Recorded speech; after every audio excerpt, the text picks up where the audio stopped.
maxkamadda gobolka Awdal ayaa maanta waxaa la hor keenay 4 gaari oo kala ah 2 gaari oo nooha 1 gaari oo laan kurisale iyo 1 gaari oo bajaaja kaasoo ciidamada ammaanka gobolka Awdal ay ku soo qabteen iyagoo sifo sharci darro u kontrabaaninaya qaadka haddaba maxkamadda gobolka Awdal oo ka garnaqday kiiskani maanta ayaa waxay ku xukuntay gawaaridaasi inay la wareegaan ciidamada ammaanka sidoo kale eedeysanayaashii gawaaridani lagu qabtay oo iyagoo ahaa maqane waxa la amray marka la qabto uun xukunkoodu ka bilaabmayo ciidamada ammaanka gobolka Awdalna ay ku raad joogaan ilaa hadda ugu horeyn haddaba gudoomiyaha maxkamadda gobolka Awdal Cabdiraxmaan Geedi Barre oo xukunkani ku dhawaaqaya ayaa waxa uu sheegay maanta taariikhdu tahay 16 bisha shanaad 2020 waxay maxkamadda gobolka Awdal soo saartay xukunada kala duwan ee halkan aan ka jeedinay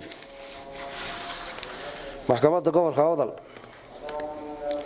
waxay ku xukuntay eedeysanayaal iyo gawaari maxkamadda hor yaala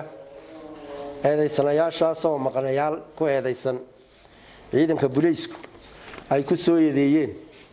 iyagoo maqanayaal ah oo midkoodna aanan maxkamadda hor joogin waxa la keenay gaadiidkii laga cararay eedeysanayaashaas ay ka carareen gaariga noohada loo yaqaano noohada silfarta ee lambarkeedu yahay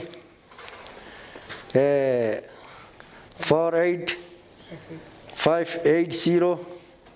waa lambarkeeda sida ugu qoran ee lagu soo yeedeeyay nooceeduna yahay silfar eedeysanada waxa booliisku ay ku aqoonsadeen oo ay ku soo yeedeeyeen laba eedeysane oo magacdooda maxkamadda u soo gudbiyeen oo ay aqoonsi halkan u keeneen iyo mid saddexaad oo la yiri eedeysanaha markaa waan aqoonsan weynay marka labada hore ay aqoonsadeen waxay magacdooda ku soo sheegeen Ahmed Ismaan Abdi iyo Tayyib Ismaaciil Tayyib Ismaaciil Subagle labadaaba eeda ugu qoran oo lagu soo yeedeeyay maragii maxkamaddu dhageysatayna waxay maxkamadda ka hor sheegeen oo ka cadeeyeen inay gaariga ay wadeen ama ay saarnaayeen labada eedeysane marka maxkamaddu waxay ku xukuntay 2 sano oo xariga isna marka la aqoonsado in lagu fuliyo xariga maalinta la qabto ee la aqoonsado in lagu fuliyo waxayna maxkamaddu xukuntay gaarigaas noohada ee cadaanka ay la wareejisay ciidanka booliiska ee gobolka Awdal ayaa loo wareejiyay geestiisa xirnaaliyaha gobolka Awdal Cabdi Haybe cilmi oo ka weydiinay sida xukunka ugu qanacsan yihiin ayaa waxa uu noo sheegay maanta maxkamaddu halka waxay ku riday xukuno kala duwan 4 gaari oo mid tahay bajaaj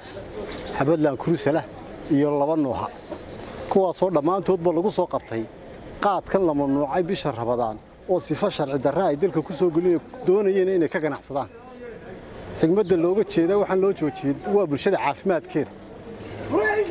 iyagiina waxa looga taaglaayay xigmadda looga jeeday waxaan loo joojiyay waa danta bulshada iyo caafimaadkooda inta ay u hogaansamaadaan ayaa ahayd bil kaliya la joojiyay bishii baa loo taag waayay oo awaamiirtii waajibaadkii dawladdu soo saarisay ku qanci waayay sidaa daraadeed ayaa keentay in xukunadan lagu rido Hussein Aatiye Gaafina Universal TV Boorama